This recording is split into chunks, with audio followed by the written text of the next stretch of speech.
Assalamualaikum warahmatullahi wabarakatuh. Di sini saya Julia Hartati, Dr. MKes, bersama dengan Dr. Usyaf Abdullah Husin, Dr. MS STMK, yang mengampu mata kuliah virologi ini akan memberikan mengenai topik salah satu dari matrikulasi yaitu virologi. Di mana virologi sendiri merupakan ilmu yang mempelajari struktur dan karakteristik virus dalam menginfeksi manusia, di mana virus sendiri merupakan mikroorganisme yang bersifat parasit obligat intraseluler. Artinya, virus tersebut merupakan makhluk hidup yang hanya bisa dilihat secara mikroskop, tetapi sifatnya parasit obligat intraseluler, artinya hanya mengambil keuntungan dalam dan hanya bisa hidup di dalam sel, ya, makanya disebutnya obligat intraseluler. Dan virus tersebut hanya memiliki genom RNA atau DNA saja, di mana morfologinya ada yang tidak memiliki kapsid, ada yang memiliki kapsid, dan ada juga yang berenvelop, ada yang tidak berenvelop. Nah, di sini bisa kita lihat di gambar tersebut bagaimana perbandingan ukuran daripada virus dengan bakteri, ya.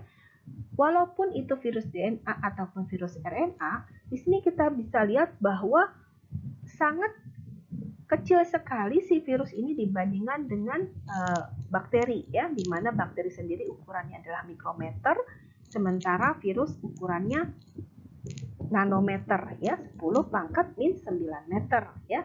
Terbayang betapa perbandingannya sangat jauh. Tetapi si DNA virus tetaplah selalu lebih besar daripada RNA virus, walaupun yang terkecil sekalipun tetap lebih besar daripada RNA virus. Demikian juga yang terbesar, ya, tetap lebih besar daripada RNA virus, ya. Nah, komponen virus sendiri, karena virus itu hanya memiliki material genetiknya DNA atau RNA saja dan diselubungi oleh protein, oleh ahli biologi dikatakan virus itu bukan makhluk hidup, sehingga di dalam taksonominya dia tidak termasuk ke kingdom Animalia ataupun prokariot ataupun eukariot, ya. Kemudian selain itu juga si virus ini dikatakan bukan makhluk hidup karena dia membutuhkan sel atau makhluk hidup yang lain untuk tumbuh atau untuk berkembang biak, sehingga disebutkan juga dia bukan makhluk hidup. Nah, kemudian selain itu juga virus ini dapat menyebabkan infeksi atau kita sebut dengan istilahnya infeksius, ya. Dan virus sendiri dapat memproduksi komponennya seperti RNA-nya atau genomnya, ya, proteinnya, ataupun struktur daripada protein. Jadi kalau kita bilang struktural protein itu adalah dia membentuk kapsid, menghasilkan envelope, gitu ya. Sementara kalau yang non struktural protein itu adalah mRNA, genom, gitu ya. Sehingga nanti dikemas, ya. Jadi harus disatukan dulu yang tadi hanya terbentuk RNA saja atau DNA-nya saja, kemudian terbentuk kapsidnya saja atau envelope-nya saja, gitu ya, sehingga akan dikemas yang biasanya terjadinya di badan Golgi atau membran daripada sel host. Nanti baru kalau sudah dikemas barulah kita katakan itu adalah virus yang matang, sehingga baru dilepaskan, ya, atau diriliskan. Nah, kemudian istilah daripada komponen virus sendiri, ya, tadi dia ada DNA, ada RNA, ya. Apabila dia disatukan dengan struktural protein, ya, itu kita sebut dengan nukleokapsid. Tetapi kalau tanpa glikoprotein ataupun membran, ini yang kita sebut dengan kapsid, virus berkapsid telanjang atau tidak memiliki envelope. Sementara kalau nukleokapsid yang disertai dengan glikoprotein dan membran, inilah baru kita sebut dengan virus berenvelope, ya. Jadi virus berenvelope pasti memiliki nukleokapsid dan memiliki glikoprotein dan membran, ya. Nah, struktur virus sendiri kalau secara skematik bisa kita lihat ini adalah virus yang tidak berenvelope, dia hanya memiliki nukleokapsid. sehingga dia akan menempel dengan sel inangnya melalui spike, ya. Sementara kalau yang berenvelop, ya, ada yang tidak memiliki kapsid, ada yang memiliki nukleokapsid, gitu ya. Sehingga nanti hal tersebutlah apakah dia memiliki envelop atau tidak, apakah dia memiliki nukleokapsid atau tidak, ini akan menentukan daripada bagaimana dia masuk ke sel inang, ya. Nah, klasifikasi dan penamaan virus sendiri, di mana klasifikasinya ini berdasarkan struktur daripada ukuran, misalnya ada virus besar, ada virus kecil gitu ya. Kalau berdasarkan morfologi, ada virus yang bentuknya bulat, ada yang bentuknya oktahedral, ada yang bentuknya seperti peluru gitu ya, macam-macam. Dan kalau berdasarkan asam nukleatnya, biasanya kita bagi ada DNA virus, ada RNA virus. Nah, kalau klasifikasi berdasarkan karakteristik biokimianya bisa dilihat dari strukturnya. Apakah memang dilihat apakah dia strukturnya lipid, ataukah glikoprotein, ataukah dia menghasilkan enzim tertentu gitu ya. Atau dari jenis replikasinya, apakah replikasinya itu misalnya melalui reseptor ataupun tidak, ataupun misalnya ketika rilisnya itu menyebabkan kematian sel atau tidak gitu ya. Nah, klasifikasi berdasarkan penyakit biasanya misalnya contohnya apakah dia menyebabkan peradangan pada hati disebut hepatitis, apakah dia menyebabkan peradangan pada otak disebut dengan ensefalitis gitu. Jadi tergantung penyakitnya. Ada juga yang membagi berdasarkan transmisinya. Misalnya contohnya arbovirus ya. Dibilang arbovirus karena arbo ini adalah serangga. Jadi melalui transmisi gigitan serangga ya, atau klasifikasi berdasarkan sel inang misalnya pada manusia atau kepada hewan, pada tanaman atau pada bakteri. Jadi bakteri ini juga bisa ya dimasuki oleh virus atau diinfeksi oleh virus, namanya bakteriofaga ya. Dan kemudian bisa juga dibagi berdasarkan jaringan atau organnya seperti adenovirus, karena adeno ini artinya kelenjar. Jadi virusnya memang senang bereplikasi di sel targetnya yaitu kelenjar, ataupun enterovirus. Entero itu artinya pencernaan, jadi dia senang pada saluran pencernaan. Nah, kalau klasifikasi virus berdasarkan asam nukleat, ada yang disebut dengan DNA virus, ada RNA virus. DNA virus sendiri dibagi ada yang berenvelop, ada yang tidak berenvelop. Yang tidak berenvelop ini satu-satunya single stranded adalah parvovirus. Jadi yang double stranded adalah polioma, papilloma, dan adenovirus. Sementara yang berenvelop ini contohnya ada poxvirus, herpes virus, dan hepatnavirus ya. Sementara kalau RNA virus dibagi nanti ada yang positive sense. Positive sense ini artinya arah daripada lilitan daripada RNA itu yang berbentuk gelungan seperti pita itu arahnya searah jarum jam ya. Tapi kalau dia berlawanan disebut dengan negative sense ya. Nah, bedanya ada apa? Nah, ini kalau positive sense dia bisa langsung menjadi mRNA, artinya dia langsung menempel pada ribosom menghasilkan protein. Tapi kalau dia mRNA-nya negative sense, dia harus diubah dulu menjadi mRNA baru menjadi atau mensintesis protein ya. Sementara kalau yang ada juga yang disebut namanya retrovirus. Retrovirus ini adalah si RNA-nya akan masuk dulu ke nukleus, diubah dulu menjadi DNA, baru menghasilkan RNA baru untuk menghasilkan virus baru gitu. Yang virus yang berenvelop yaitu retrovirus. Sementara kalau yang positive sense RNA ini ada yang berenvelop, ada yang tidak. Yang berenvelop contohnya toga, flavi, dan coronavirus yang sekarang sedang menjadi pandemi ya, COVID-19. Dan ada juga yang tidak berenvelop yaitu picorna dan calicivirus ya. Sementara yang negative sense yang berenvelop ada rhabdo, philo, orthomyxo, paramyxo, bunya, dan arenavirus. Sementara yang bisa positif atau negative sense ini contohnya yang tidak memiliki envelop atau hanya memiliki kapsid yang ganda yaitu reovirus. Nah, struktur virus yang tidak berkapsid komponen itu biasanya berupa protein, di mana kemampuannya itu stabil terhadap lingkungan yang suhunya berubah, misalnya suhu yang panas gitu ya, jadi tahan terhadap pemanasan, tahan terhadap asam, tahan terhadap enzim protease, tahan terhadap emulsifikasi, tahan terhadap pengeringan. Tetapi ketika dia rilis dari sel inang, dia akan menyebabkan kematian sel, sehingga si virus ini dapat menyebar secara mudah dan dapat bertahan walaupun sudah terjadi kekeringan gitu ya, misalnya pada kolon gitu, atau dapat bertahan di saluran cerna karena misalnya lewat pada asam lambung yang sangat asam, atau bisa juga dapat bertahan walaupun sudah diemulsifikasi di usus 12 jari oleh empedu, dan tetapi sehingga si virus tersebut hanya dapat dihancurkan oleh antibodi ya.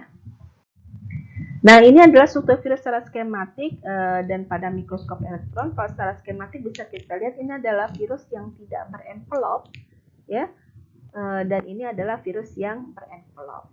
Di mana virus yang berenvelop ini memiliki nukleokapsid dan ini tidak memiliki nukleokapsid ya. Jadi berbeda nanti dari bentuk nanti akan berkaitan dengan proses replikasinya. Nah, kalau secara dari mikroskop elektron bisa kita lihat ini bentuk dari virus ada yang bentuknya ada heksagonal dan ada juga yang sferis, ada juga dengan tonjolan spike-nya, ada yang seperti ini ya, tajam-tajam, tapi ada yang menggumpal-gumpal seperti ini ya. Nah, virus yang memiliki envelope, dia komponennya ada terdiri dari membran, ya, ada lipid, ada protein, ada glikoprotein, sehingga kemampuannya ini dia biasanya labil pada lingkungan yang pH-nya rendah, tidak tahan kalau misalnya diemulsifikasi, tidak tahan terhadap kekeringan, tidak tahan terhadap pemanasan, sehingga dia akan memodifikasi membran selnya pada saat replikasi, dan dia akan rilis melalui pembentukan tunas atau budding, dan sama juga menyebabkan kematian pada sel yang sel inangnya setelah diriliskan. Sehingga si virus ini biasanya harus dalam kondisi basah karena dia tidak dapat bertahan di saluran cerna. Biasanya menyebarnya melalui droplet atau percikan dahak atau sputum atau ludah ya.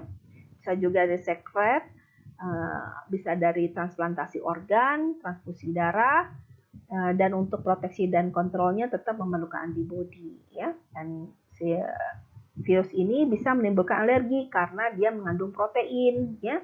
Protein ini yang dianggap benda asing oleh tubuh kita sehingga menimbulkan alergi ataupun radang ya, atau inflamasi. Nah, untuk replikasi virus sendiri, virus ini bereplikasi itu atau memperbanyak diri ada 8 langkah ya. Yang pertama adalah dia pengenalan sel target. Dimaksudnya gini, jadi kalau misalnya dia mau masuk ke sel target, dia melalui pintu ya, dia punya kunci. Kuncinya di mana? Yaitu di spike daripada glikoprotein ya. Nah, si pintu yang ada di sel target atau sel inang ini begitu ketemu dengan kuncinya akan terjadi penempelan ya kan. Setelah menempel baru dia bisa penetrasi, pelepasan selubung ya, bisa itu selubung proteinnya ataupun selubung daripada envelope-nya, barulah terjadi sintesis makromolekul, yaitu bisa berupa protein non struktural ataupun struktural ya.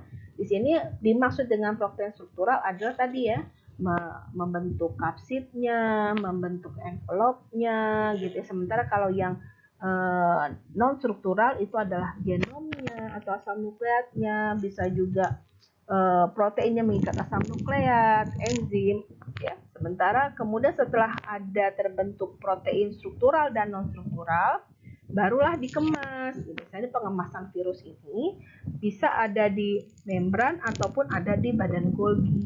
Ya, setelah dikemas, barulah nanti terjadi pematangan, baru dilepaskan. Ya, ini bisa kita lihat secara skematik. Awalnya terjadi attachment atau penempelan melalui reseptor, kemudian terjadi penetrasi, terjadi pelepasan selubung, baru terjadi replikasi dengan terjadi transkripsi dan translasi, baik berupa struktural protein ataupun non struktural protein, baru dikemas, bisa di badan Golgi ataupun di membran selnya, baru diriliskan virus-virus yang matang, ya. Nah, kemudian untuk penempelan dan penetrasi dari virus yang tidak memiliki envelope, ya, jadi dia ini melalui virus yang ini virus yang berenvelop, ya. Di mana virus yang berenvelop dia akan menempel melalui glukoprotein, ya, ke reseptor daripada sel host.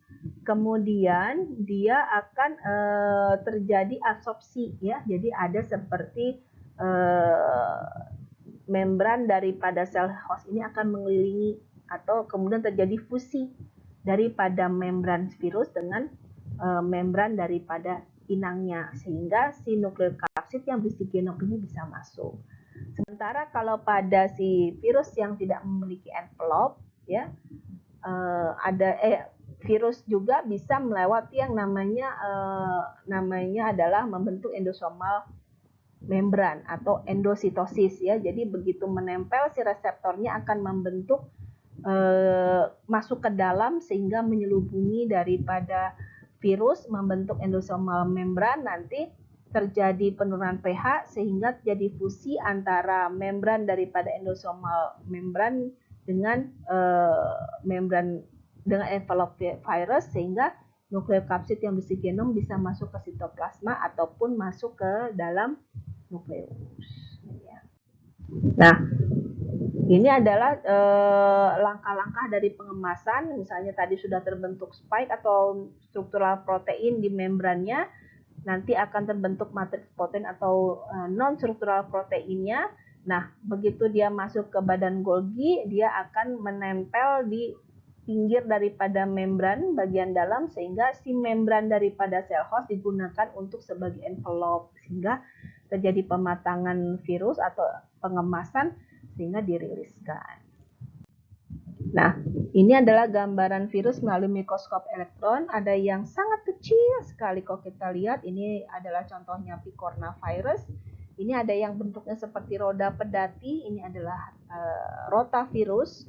Dan ini adalah yang bentuk seperti peluru. Ini adalah virus rabies. Dan yang memiliki mahkota seperti ini adalah coronavirus. Dan ini berbentuk oktahedral dan ada spike yang panjang. Ini adalah contohnya orthomyxovirus. Dan untuk masuknya virus ke dalam tubuh manusia, ya, jadi bisa melalui cipratan ludah atau droplet yang nanti masuk ke saluran pernafasan, atau bisa melalui dari makanan atau minuman yang terkontaminasi, masuk melalui saluran cerna menyebabkan diare. Sementara kalau dari luka bisa menyebabkan terjadinya masuk ke menyebabkan lukanya yang tidak sembuh-sembuh, ataupun bisa melalui gigitan serangga, ya. Ini contohnya demam berdarah yang masuk langsung ke pembuluh darah, ataupun gigitan daripada anjing yang menyebabkan rabies sehingga dia langsung nanti ke saraf, ataupun melalui urogenital yaitu dari hubungan seksual, ya. Jadi contohnya adalah HIV ataupun hepatitis B. Jadi kalau dia memang melalui droplet tadi adalah virus yang berenvelop, sementara yang melalui saluran cerna adalah virus yang tidak berenvelop, ya. Kalau ke ke paru-paru berarti menyebabkan sesak, kalau ke saluran cerna biasa menyebabkan diare, ya. Sementara kalau yang dari gigitan serangga karena melalui pembuluh darah sifatnya sistemik, ya. Sementara kalau yang melalui urogenital bisa langsung ke pembuluh darah ataupun menyebabkan di saluran, biasanya di serviks, ya, menyebabkan kelainannya. Nah, si virus ini sendiri di dalam tubuh bisa bertahan. Bisa awalnya dia dibilang akut infeksi, yaitu begitu awalnya dia meningkat, kemudian menurun pada saat respon imun tubuh kita sudah terbentuk, ya. Kemudian atau ada yang namanya terjadi infeksi akut kemudian reaktivasi pada suatu saat nanti, gitu ya. Ini contohnya pada varicella, ya, cacar air misalnya waktu kecil terjadi cacar air, kemudian dia sembuh, tetapi ada sebagian virus yang bertahan di ganglion dorsal daripada saraf kulit kita, sehingga ketika suatu saat ketika kita sudah berapa tahun kemudian daya tahan tubuh kita turun, maka terjadi reaktivasi, terbentuklah herpes zoster ya, atau acute infection. Awalnya akut infeksi, kemudian terjadi persistent chronic infection. Ini contohnya pada hepatitis B ya. Awalnya dia demam, kuning, tapi kemudian dia menghilang, tetapi kalau tidak diobati dengan benar, maka dia bisa bertahan dalam jangka waktu lama, suatu saat bisa menimbulkan kanker hati ataupun bisa menimbulkan pengecilan daripada hati yang disebut dengan sirosis ya. Atau ini pada HIV ya, contohnya dia menyebabkan akut infeksi, kemudian persisten dan pada suatu saat menjadi overproduksi ya. Jadi ini HIV ini awalnya menyebabkan respon imun tubuh kita bekerja, tapi ternyata begitu respon tubuh kita yang terutama limfosit T-nya keluar, harusnya terbentuk antibodi, tetapi malah si limfosit T-nya diinfeksi sehingga kesannya turun karena banyak limfosit yang mati. Tetapi dia bertahan di dalam limfosit dan monosit, kemudian pada suatu saat ketika sudah banyaknya virus di dalam sel itu akan menyebabkan kematian sel sehingga naik lagi virusnya gitu ya. Atau yang bilang slow chronic infection, contohnya pada hepatitis C, awalnya nggak jelas gitu ya, nggak ada gejala-gejala, tahu-tahu setelah 10 sampai 20 tahun kemudian tahu-tahu sudah terjadi pengecilan hati atau sirosis ya, itu juga hepatitis C.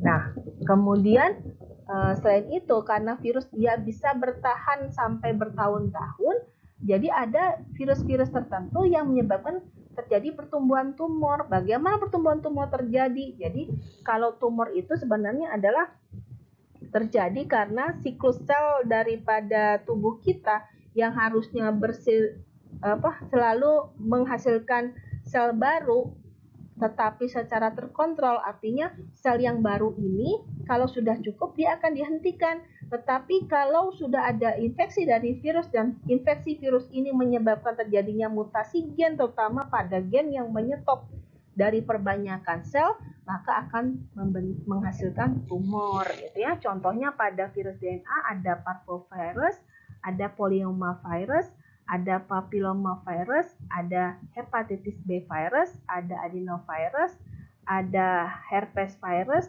ada pox virus. Sementara kalau RNA virus, ada retrovirus, ada human lymphotropic virus, dan ada hepatitis C virus.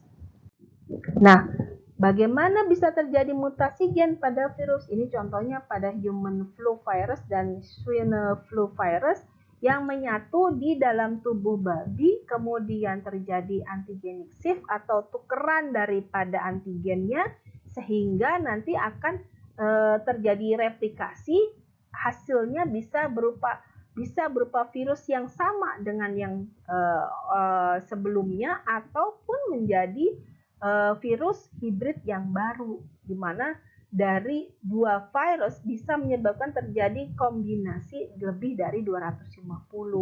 Kebayang ya, jadi kenapa vaksin daripada SARS dan SARS-CoV ini belum bisa terbentuk. Nah, vaksin yang sudah ada selama ini untuk manusia ada vaksin untuk hepatitis A, vaksin untuk hepatitis B, vaksin untuk HPV, vaksin untuk influenza virus, vaksin untuk campak, mumps, polio, rabies, rotavirus, rubella, dan varicella zoster, serta yellow fever. Di mana vaksin-vaksin tersebut ada yang sifatnya dilemahkan, ada yang hanya protein aja, contohnya ini HBsAg, yaitu antigen dari permukaan hepatitis B virus. Dan maka respon imun yang diharapkan adalah tubuh kita bisa menghasilkan imunoglobulin atau antibodi, yaitu IgG, di mana IgG ini sifatnya memang produksinya lebih lama, tetapi bertahan di dalam tubuh kita juga lebih lama dibandingkan dengan IgE, IgA, IgM, ataupun IgD ya. Sementara kalau IgA ini dia sifatnya memang hanya ada di saluran cerna dan saluran pernafasan, sehingga tidak akan menyerang yang ada di darah. Nah, kenapa penyakit infeksi dari virus ini sangat dikhawatirkan? Pertama, karena ini contohnya pada infeksi H5N1, si virus ini akan menginfeksi pada sel inang, akan menyebabkan kerusakan sel, sehingga hasil daripada kerusakan sel ini akan menghasilkan suatu namanya sitokin. Dan virus ini tersebut bisa juga menginfeksi makrofag, sehingga makrofag akan menghasilkan virus yang baru, perbanyakan sel tersebut virus yang baru tersebut akan menginfeksi sel yang baru, sehingga terjadi banyak timbul juga sitokin. Nah, virus makrofag yang teraktivasi ini juga bisa menghasilkan sitokin juga. Nah, virus yang ada makrofag yang terinfeksi virus juga akan mempresentasikan si virus antigen daripada virus ini ke limfosit T. Limfosit T akan teraktivasi menghasilkan sitokin juga, sehingga terjadilah yang namanya badai sitokin. Nah, badai sitokin ini akan menyebabkan inflamasi di mana-mana, gitu ya. Inflamasinya bisa secara sistemik, sehingga bisa menyebabkan akut respiratory distress, bisa menyebabkan nekrosis, bisa kerusakan jaringan, bisa menyebabkan banyaknya leukosit ke suatu jaringan, menyebabkan dilatasi dari pembuluh darah, ya. Ini contohnya misalnya pada demam berdarah, kalau terjadinya sitokin atau radangnya di pembuluh darah bisa terjadi shock. Kalau misalnya terjadinya di paru-paru menyebabkan sesek, gitu ya. Jadi memang yang dikhawatirkan adalah badai sitokin ini. Ya. Nah, sampai sini materi virologi sudah saya sampaikan. Jadi untuk lebih memahami, silahkan kerjakan kuis yang ada di link berikut ini, ya, sehingga nanti akan terlihat berapa skornya dan mana jawaban yang benar dan mana jawaban yang salah. Nah, jadi kerjakan sesuai pemahaman. Soalnya cuma hanya ada 5, sehingga nanti semoga dapat lebih membantu memahami topik perkuliahan ini. Oleh karena itu, dari saya materi virologi ini sampai di sini. Terima kasih, dan untuk penutupnya saya ucapkan alhamdulillah. Assalamualaikum warahmatullahi wabarakatuh.